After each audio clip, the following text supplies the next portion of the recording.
蒜蓉粉丝虾是我家猴年过节必备的一道菜，贼香。来看好了，咱们往盘里边给它来点粉丝，再给它铺上一层金针菇。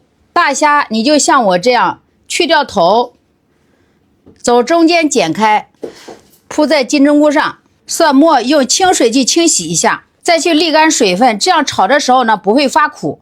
锅里油热，咱们加入蒜泥、小米辣，来点生抽，再来点蚝油，用大火去给它炒香。好，这个时候我们再给它加点盐，再来点糖，开大火去给它多炒一会儿，给它炒香，给它炒入味，蒜蓉酱就炒好了，均匀的铺在大虾上。我们给它放到蒸锅里，盖上锅盖，大火水开，咱们给它蒸上10分钟。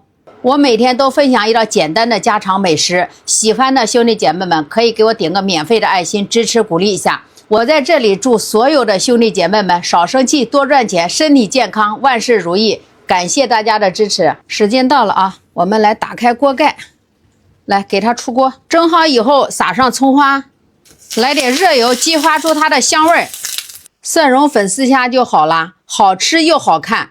我来尝一尝啊，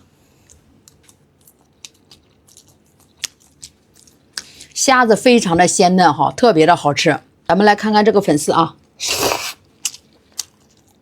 这个粉丝吸满了汤汁，蒜蓉味十足哈，真的是太好吃了，强烈的推荐给大家。过年的时候你用它来招待亲朋好友，特别的有面子。赶紧点赞收藏起来，关注3姐做菜不翻车。